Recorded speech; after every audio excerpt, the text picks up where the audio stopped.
परमेश्वर तक पहुंचने के लिए कहीं कोई टावर बनाकर अपने ही प्रयत्न से और कोई किसी दूसरे के द्वारा की गई कोशिश से सफल होना चाहता है। लेकिन वहां का रास्ता तो सिर्फ वही जानता है जो वहां से आया हो और जिसे वापस जाने की आजादी भी हो। प्रभु यीशु सदा से पिता परमेश्वर के साथ होते हुए उन्हें भी जानते हैं और उन तक पहुंचने का रास्ता भी है। एक वही है जो सच्चा द्वार है, क्योंकि हमें उनके घर ही तो जाने की आशा है। आगे बढ़ने से पहले सुनते हैं परमेश्वर का वचन। परमेश्वर का वचन हमने संत यूहन्ना की इंजील उसका 10वां अध्याय उसकी 7वीं आयत से लिया है। यहाँ इस प्रकार लिखा है, तब यीशु ने उनसे फिर कहा, मैं तुमसे सच सच कहता हूँ, भेड़ों का द्वार मैं हूँ। जितने मुझसे पहले आए थे वे सब चोर और डाकू हैं, परंतु भेड़ों ने उनकी ना सुनी। द्वार मैं हूँ। यदि कोई मेरे द्वारा भीतर प्रवेश करे तो उद्धार पाएगा और भीतर बाहर आया जाया करेगा और चारा पाएगा। और चोर किसी और काम के लिए नहीं, परंतु केवल चोरी करने और घात करने और नष्ट करने को आता है। मैं इसलिए आया कि वे जीवन पाएं और बहुतायत से पाएं।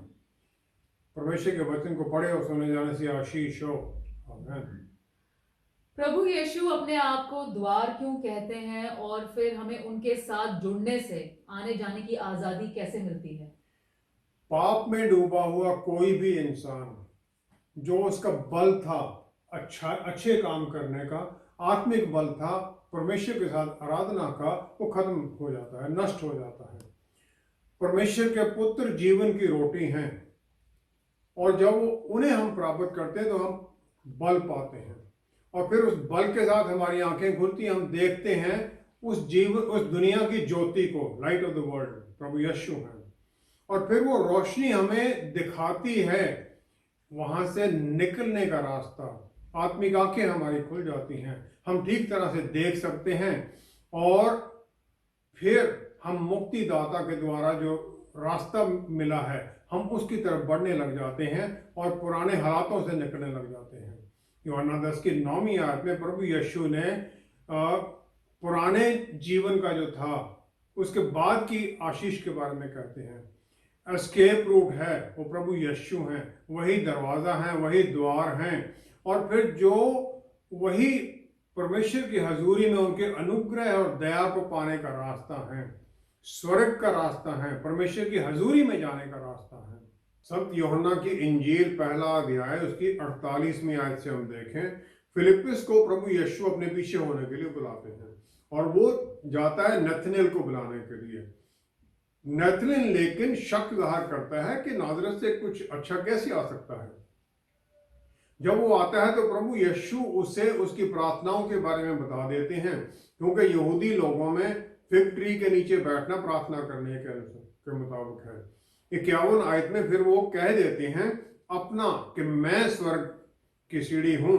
वो कहते हैं, मैं तुमसे सच सच कहता हूं कि तुम स्वर्ग को खुला हुआ और परमेश्वर के स्वर्गदूतों को मनुष्य के पुत्र के ऊपर उतरते और ऊपर जाते देखोगे। उतरना और ऊपर जाना, ताकि वो सीढ़ी जो बेथल में याकूब ने देखी थी एसाव से भागते हुए, उत्पत्ति 28 की 12 में, प्रार्थनाओं का उत्तर वो कहते हैं मुझ में है, मेरे द्वारा ही वो प्रार्थनाएं का उत्तर मिल सकता है, मैं ही हूं वो रास्ता, वो सीढ़ी। पुराने नियम में यहूदी लोगों को एक टेम्पररी रिलीफ दिया जाता था कि वो मेमने का लहू ऑल्टर पर चढ़ा दें, क्योंकि लहू में ही जीवन है। और इसके द्वारा उन्हें अधिकार मिल जाता था कि वो परमेश्वर के सामने आराधना कर सकें और याजक उनके लिए, उनके बिहाफ पर, उनके लिए परमेश्वर के सामने धूप पहुंचा सके, धूप चढ़ा सके। लेकिन इसका परमानेंट सोल्यूशन वो सिर्फ और सिर्फ परमेश्वर के मेमने की सैक्रिफाइस के द्वारा ही हो सकता है। जब एक बार पाप माफ कर दिए जाते हैं तो पुराना रिकॉर्ड खत्म हो जाता है और फिर कोई भी कारण नहीं रह जाता है कि उस इंसान को परमेश्वर के सामने जाने से रोका जा सके।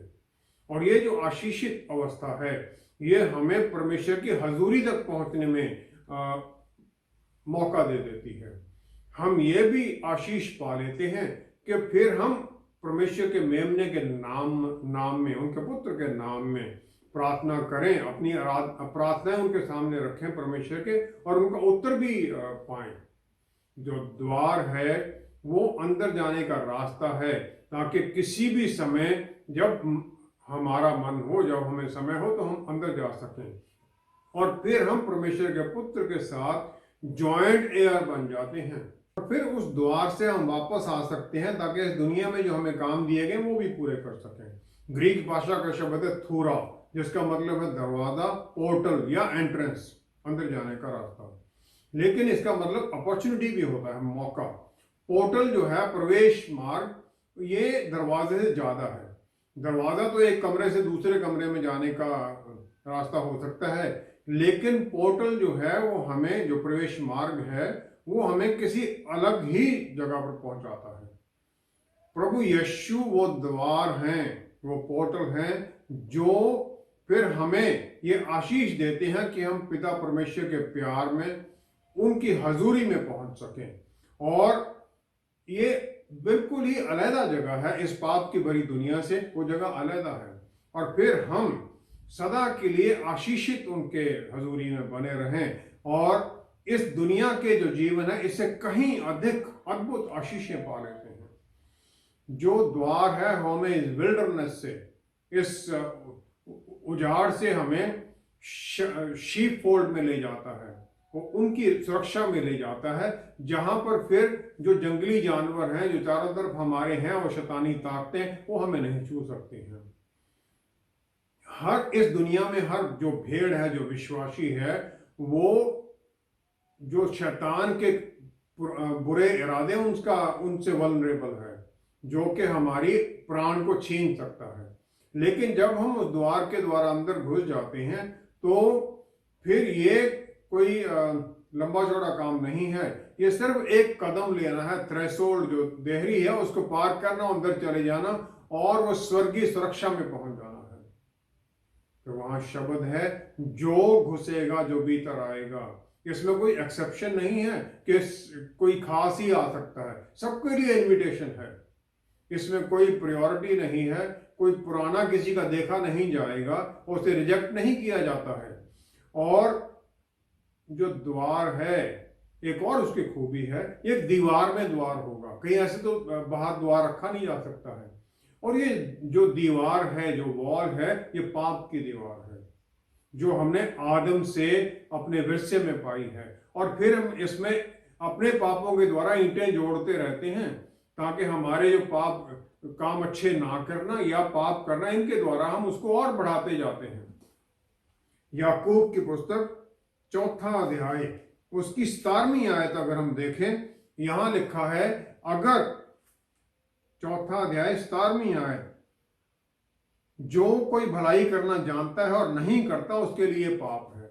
हम भलाई तो करते ही नहीं है, पाप ज्यादा करते हैं। और फिर ये जो दीवार है, ये हमारे कामों से हम इसे तोड़ नहीं सकते हैं, इसके साइड से जाके भी निकल नहीं सकते, क्योंकि दीवार तो हमारे चारों तरफ हो रखी है। ये दरवाजा ही फिर वो है, रास्ता जिसके द्वारा हम इस दुनिया के पापों से निकलकर परमेश्वर की हजूरी तक पहुंच सकते हैं। और बहुत लोग ये मानते हैं कि अच्छे कामों के द्वारा इस दीवार को हम तोड़ सकते हैं, लेकिन ये झूठ है जो शैतान हमारे मन में डालता है, ताकि हम मुक्ति से दूर रहें और हम उसके अधिकार में बने रहें।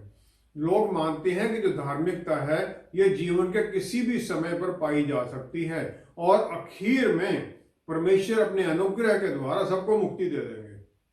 यशाया नबी की पुस्तक उसका 59 अध्याय उसकी 2री आयत, यहाँ लिखा है, परंतु तुम्हारे अधर्म के कामों ने तुमको तुम्हारे परमेश्वर से अलग कर दिया है और तुम्हारे पापों के कारण उसका मुंह तुमसे ऐसा छिपा है कि वह नहीं सुनता। पापों के कारण तो हम अपने अच्छे कामों से वो उनको सुना नहीं सकते, उन तक नहीं पहुंच सकते हैं। जो ये दीवार है हम इसे फांद नहीं सकते हैं, सिर्फ उस द्वार के द्वारा ही अंदर घुस सकते हैं। जो ये द्वार के द्वारा अंदर जाना है, विश्वास का एक कदम है, मान लेना कि प्रभु यीशु मेरा मुक्तिदाता है, और फिर हम अंदर घुस जाते हैं। जो परमेश्वर से अलहदगी है, सेपरेशन है, ये पाप के कारण है। जब हम ये कदम लेते हैं तो वो अपने लहू के द्वारा हमारे पापों से हमें शुद्ध कर देते हैं, पवित्र कर देते हैं। प्रकाशित वाक्य 8वां अध्याय उसकी 14वीं आयत, वहां परमेश्वर की हजूरी में लोग हैं। तो 7वां अध्याय 14वीं आयत, वहां जो हजूरी में है उनके बारे में कहते हैं, इन्होंने अपने अपने वस्त्र मेमने के लहू से धोकर श्वेत किए हैं। विश्वास के द्वारा पाप हट गए और वो सब दाग निकल गए। और ये शुद्ध होना, पवित्र होना ही है जो कि दरवाजे के द्वारा हमें पहुंचने की एक कुंजी है। दूसरा कुरिन्थियों 5वां अध्याय 21वीं आयत में पौलुस रसूल कहते हैं, जिसने पाप के बारे में जानता नहीं था उसे हमारे लिए पाप बना दिया गया, ताकि हम उसके द्वारा परमेश्वर की धार्मिकता को पालें। प्रभु यीशु वो द्वार होते हुए यूहन्ना 10:30 के अनुसार हमें उनकी हजूरी में ले जाते हैं। क्योंकि वो परमेश्वर के पुत्र हैं, तो फिर हम उनके साथ सदा के लिए परमेश्वर की हजूरी में जाने बैठने का अधिकार पा लेते हैं। यूहन्ना 10वां अध्याय उसकी 9वीं आयत, यूहन्ना 10 का 9वीं आयत, वो कहते हैं, जो भी इस द्वार के द्वारा अंदर घुसेगा वो जीवन पाएगा। 9वीं आयत, मेरे भीतर द्वार प्रवेश करे तो उद्धार पाएगा और भीतर बाहर आया जाया करेगा और चारा पाएगा। मुक्ति घुसने के साथ ही, विश्वास करने के साथ है, और फिर उन्हें गाइडेंस मिलती है, बल मिलता है, ताकि अंधेरे के रास्तों में दोबारा भी आ सकें, काम वहां कर सकें। क्योंकि 16वीं आयत में प्रभु यीशु ने कहा है, मेरी और भी भेड़ें हैं जो इस भेड़शाला की नहीं, मुझे उनका भी लाना अवश्य है। हमें ये जिम्मेवारी दी जाती है कि उन भेड़ों को भी हम वापस लेके जाएं। उत्पत्ति 3:24 में अदन बाग के अंदर वापस जाने का जो रास्ता था, खरूब के द्वारा बंद कर दिया गया था। गार्ड, उसके हाथ में तलवार थी, और यही जो खरूब थे वो पर्दों में, भवन में, परमेश्वर के भवन में चारों तरफ पर्दों में, और जो डिवाइडिंग कर्टन था उस पर उनका अक्स था। जब प्रभु यीशु ने ये कह दिया पूरा हुआ, तो वो पर्दा फटता है और वो खरूब रास्ता दे देते हैं, दोनों साइडों में हट जाते हैं। तो विश्वासी को परमेश्वर की हजूरी में पहुंचने का रास्ता मिल जाता है, महापवित्र स्थान में पहुंचने का रास्ता मिल जाता है। और जो ये एंट्री वीजा जिसके पास नहीं है, उसे बाहर ही रहना है, वो अंदर नहीं घुस सकता है, क्योंकि परमेश्वर के पुत्र के साथ ही हम घुस सकते हैं अंदर। उनके बिना वो खरूब तलवार पकड़े वहां खड़ा है, वो नहीं जाने देता है। हम अपने पापों के द्वारा फंसे हुए रहते हैं, उस शुद्ध किए बिना उस दरवाजे के भीतर हम नहीं जा सकते, और शुद्ध उस दरवाजे के ऊपर लहू के द्वारा ही हम होते हैं। यही उस द्वार के गुण है और यही आशीष हैं उसके द्वारा हमें मिलती है। इतनी आशीषों की आशा होते हुए भी कितने ही लोग प्रभु यीशु द्वारा इस मुक्ति के द्वार से परमेश्वर की हजूरी में आने से क्यों चूक जाते हैं। प्रभु यीशु यहूदी लोगों में आए, तो ये जो बुलाहट है ये उन लोगों के लिए या किसी खास कम्युनिटी के लिए नहीं है, या जो खास चुने हुए लोग हैं सिर्फ उन्हीं को ही बुलाया जाएगा। मत्ती 11:28 में प्रभु यीशु कहते हैं, हे सब परिश्रम करने वालों और बोझ में दबे हुए लोगों, मेरे पास आओ, मैं तुम्हें विश्राम दूंगा। कॉल सबके लिए है जो बोझ से दबे हुए हैं, लेकिन जो इसके अंदर जाने की, जो बुलाहट को सुनने की जो आशीष है, उसकी अपोजिशन बहुत तरफ से होती है। पहले तो है शैतान जो एक्यूजर है, जो हमारे खिलाफ चार्ज लगाता रहता है, जो नहीं चाहता कि कोई भी परमेश्वर की हजूरी में पहुंचे। सबसे पहले तो वो है। वो रोकता कैसे है हमें? पहला है दूसरा कुरिन्थियों 4 अध्याय 4 आयत में, जिसको भी वचन के बारे में बताया जाता है, इस द्वार के बारे में, वो समझ नहीं पाते, क्योंकि उन लोगों की बुद्धि को इस युग के परमेश्वर शैतान ने अंधा कर दिया है। ना तो वो देखते हैं चिन्हों चमत्कारों को, ना ही वचन को सुनते हैं। और इसी कारण से फरीसी, स्क्राइब और यहूदी लोग जो थे, उन्होंने प्रभु यीशु को रिजेक्ट कर दिया, और उनके द्वारा मुक्ति जो मिल रही थी उसे उन्होंने नहीं पाया, और आज भी उसे रिजेक्ट करते हैं बहुत लोग, हालांकि बहुत यहूदी आ भी गए हैं। दूसरा है मत्ती 13:24-25 आयत में, बोया तो गया था वचन का बीज, गेहूं ही बोया गया था, लेकिन शैतान आता है उसमें फिर जंगली बीज बो देता है। जंगली बीज है अंधविश्वास पुरानी बातों का, या अविश्वास नई बातों के लिए, फिर भटक जाते हैं। तीसरा है याकूब की पुस्तक 2 अध्याय 20वीं आयत, जिसमें याकूब कहते हैं कामों के बिना विश्वास मृतक है, faith without works is dead. इसका वो बना लेते हैं इंटरप्रिटेशन कि मुक्ति कामों के द्वारा है, कामों से मुक्ति मिलेगी तब विश्वास काम करेगा।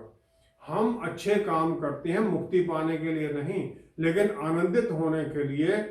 उस मुक्ति को पाए हुए हम लोग हैं, हम आनंदित होते हैं, फिर अच्छे काम करते हैं ताकि दूसरों को भी भलाई हो, दूसरे हमारे जीवन के द्वारा फिर परमेश्वर के साथ जुड़े। चौथा है किसी इंसान जो कि ट्रायल्स में चल रहा, परेशानियों में चल रहा है, उसके मन में शक डाल देना, डर डाल देना, ये शैतान करता है। रोमियो की पुस्तक 8वां अध्याय 32वीं आयत, पौलुस रसूल जो हमें कहते हैं विश्वासियों को कि परमेश्वर 8वां अध्याय 32वीं आयत, वो कहते हैं जिसने अपने निज पुत्र को भी ना रख छोड़ा परंतु उसे हम सबके लिए दे दिया, वह उसके साथ हमें और सब कुछ क्यों ना देंगे।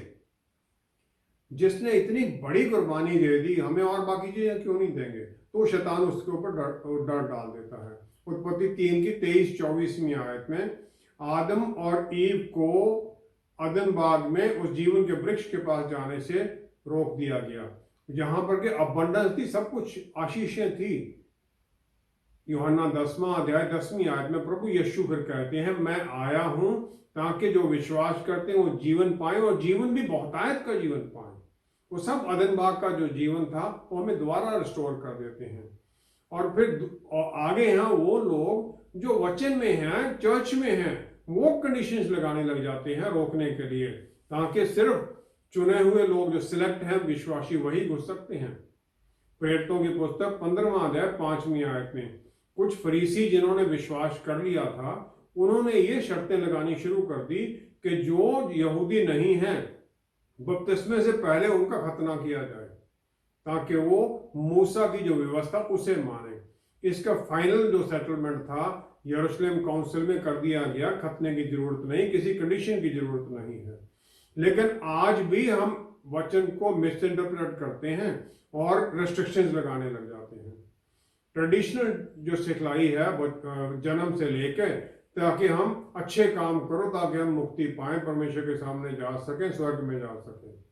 और इसके द्वारा फिर हमारे मन में वो शक चलता रहता है और इसके ऊपर जय पाना हमारे लिए मुश्किल हो जाता है। ट्रेडिशनल जो विचार हैं वही मिसयूज किए जाते हैं फिर, ताकि हम चर्च में आ ही ना सकें, विश्वास में ना घुस सकें, मुक्ति ना पा सकें, परमेश्वर की हजूरी में ना पा सकें। जो लोग ऐसा करते हैं वो रिलीजियस बिजनेसमैन हैं, उन्होंने धर्म को बिजनेस बना लिया है।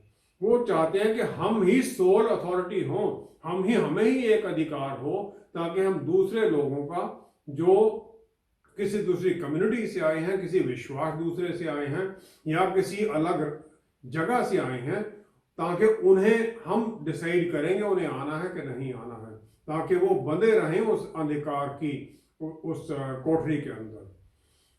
परमेश्वर के उस शुभ संदेश का जो संदेश हम लेके जाते हैं मुक्ति का, वो हमें ये रियलाइज करना है कि पवित्र आत्मा परमेश्वर वचन के साथ काम करते हैं। जब हम वचन सुनाते हैं तो पवित्र आत्मा परमेश्वर ने काम करना उनके मन के अंदर। अगर उनके मन में पवित्र आत्मा ने काम कर दिया तो हम कौन है उन्हें रोकने वाले। हमें सिर्फ इंसान को वो रास्ता दिखाना है मुक्ति का, वचन के द्वारा रास्ता दिखाना है। और जो आखिरी कदम है उस अंदर घुसने का, वो परमेश्वर की इच्छा के बिना कोई भी नहीं ले सकता है। हमें अंधेरे की ताकतों के साथ वो लड़ाई करते हुए परमेश्वर के वचन की जो रोशनी है ये दूसरों तक पहुंचा देनी है। उनके मन में ये बीज बो देना है वचन का। उसके बाद आत्मा का काम है, पवित्र आत्मा परमेश्वर उसे छुएंगे ताकि वो बीज वहां पनप पड़े और वो विश्वास में फिराए द्वार की तरफ। हमारा काम इतना ही है और हमें इसमें रुकावट नहीं डालनी चाहिए।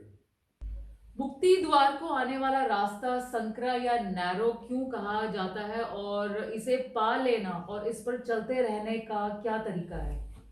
उत्पत्ति दूसरा अध्याय 18वीं आयत में हम देखते हैं परमेश्वर नहीं चाहते कि इंसान अकेला रहे, क्योंकि हमें बनाया गया है कम्युनिटी के तौर पर, कम्युनिटी में रहने के लिए। और फिर इंसान को उन्होंने स्वेच्छा फ्री विल दे दी, और परमेश्वर अपनी इच्छा किसी के ऊपर थोपते नहीं है। शैतान दूसरी तरफ लोगों को झूठ के द्वारा पाप में घसीटता है, अपनी इच्छाओं पर लादने की कोशिश करता है। जिस प्रकार सेल चल रही है, 20%, 40%, 70% डिस्काउंट हो गया जी। प्राइस बढ़े हुए होते हैं लेकिन वो डिस्काउंट देके आपको भ्रम में डाल के ले जाते हैं। भीड़ उस झूठ में फंस जाती है, और जो द्वार है, जो मुक्ति का द्वार है, फिर वो अच्छा नहीं लगता। वो जो रास्ता है वो भी संकरा लगता है। सच्चाई उस समय ज़ाहिर होती है जब इंसान उस द्वार के द्वारा अंदर पहुंच जाता है और आशीषें पाने लगता है। मार्कुस 12वां अध्याय 31वीं आयत में प्रभु यीशु ने कमांडमेंट को समाप्त कर दिया। पहली, परमेश्वर से प्यार करना, दूसरा अपने पड़ोसी से अपनी तरह प्यार करना। और ये जो प्यार है लिमिटेड नहीं है कि इसी जीवन में ही प्यार हो जब तक वो पड़ोसी है, इसके बाद भी उसे प्यार में बनाए रखना, ताकि वो इस वचन की अच्छाई को, उस वचन की सच्चाई को पाकर उस जीवन के लिए भी आशीष पाए। लूका दूसरा अध्याय 44वीं आयत में हम देखते हैं प्रभु यीशु के माता पिता उसे नहीं पाते हैं, क्योंकि उस समय सब लोग ग्रुप में चलते थे यरूशलेम आने के लिए। वो 3 जो फेस्टिवल थे उनको मनाने के लिए ग्रुप्स में जाने के लिए था कि एक तो सिक्योरिटी थी, सेफ्टी थी, और दूसरा एक दूसरे को एनकरेज करते थे जर्नी। कोई थक गया, चलो तुम मेरे गधे पर बैठ जाओ, तब तक चलो। खाना पीना सब इकट्ठा हो जाता था। यहूदी लोगों में मिन्यान है, 10 लोग होने चाहिए मेल। 13 साल से जो ऊपर लड़का है जिसका बार मिtzवा हो गया है वो उसमें शामिल हो सकता है। प्रेयर के लिए 10 लोग होने जरूरी हैं, और सिनेगॉग बनाने के लिए भी 10 लोगों की जरूरी है, मेंबर होने चाहिए, ताकि वो एक दूसरे से सीखें, एक दूसरे को एनकरेज करें और एक क्लोज बॉन्डिंग में बन जाए। मत्ती 7 की 13-14वीं आयत में प्रभु यीशु ने 3 बातें बताई जो उनकी तरफ लेके जाती हैं। पहला तो ये कहते हैं कि वह फाटक चौड़ा है और सरल है, और वह मार्ग विनाश को पहुंचाता है, और बहुत से हैं जो उससे प्रवेश करते हैं। लेकिन सकेत है वह फाटक और कठिन है वह मार्ग जो जीवन को पहुंचाता है, थोड़े हैं जो उसे पाते हैं। कठिन है वो मार्ग, अपने एफर्ट से हम उसे नहीं पा सकते हैं, परमेश्वर के अनुग्रह के द्वारा हम पाते हैं। और फिर वो हमारे मन में ये इच्छा डाल देते हैं कि हम उस तरफ चलें, उस रास्ते पर चलने लगे। फिलिपियों की पुस्तक 3रा अध्याय 7वीं 8वीं आयत में, फिलिपियों की पुस्तक 3रा अध्याय 7वीं 8वीं आयत में अगर हम देखें तो यहाँ पौलुस रसूल हैं जो कि टोरा, जो वचन के स्कॉलर हैं पुराने नियम के।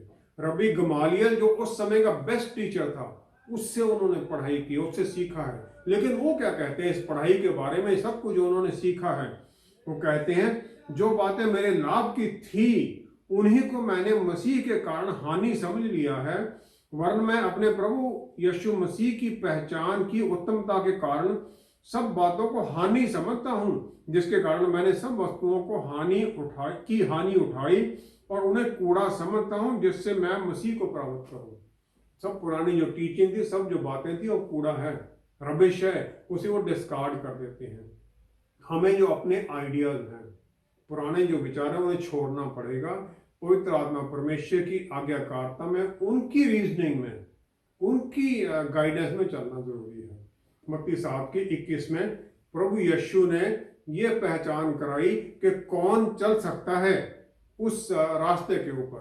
वो कहते हैं जो मेरे पिता की आज्ञा मानता है, जो स्वर्ग में पिता है, वही इस रास्ते पर चल सकता है। जो सेल्फ सीकिंग है, अपने आप को महिमा देना चाहता है, जो लोभ से भरा हुआ है, रिजेंटमेंट से, एनवी से, प्राइड से, अहंकार से भरा हुआ है, इस दुनिया के शरीर के जो इच्छाएं उनमें डूबा हुआ है, ना तो वो इस रास्ते को देख सकता है और ना ही इस पर चल सकता है। इसीलिए ये संकरा रास्ता है, और फिर उसे ये रास्ता कठिन लगता है।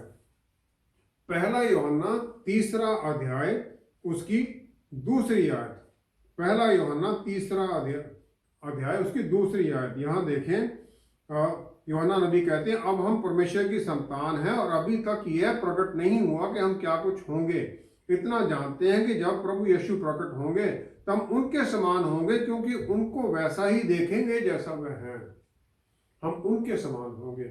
याकूब पहला अध्याय 12वीं आयत में, याकूब पहला 12वीं आयत में, धन्य है वह जो मनुष्य जो परीक्षा में स्थिर रहता है, क्योंकि वह खरा निकलकर जीवन का वह मुकुट पाएगा जिसकी प्रतिज्ञा प्रभु ने अपने प्रेम करने वालों से की है। मुकुट पाएगा वो, क्राउन ऑफ लाइफ। मार्कुस 16 की 19वीं आयत में, परमेश्वर के पुत्र को स्वर्ग में उठा लिया गया, वो परमेश्वर के दाहिनी तरफ बैठ गए। दाहिना तरफ जो बैठना है वो ऑनर, महिमा और शक्ति का सूचक है। और फिर उन्हें अधिकार दिया गया हर चीज पर, जो स्वर्ग में है, जो धरती पर है, जो धरती के नीचे है।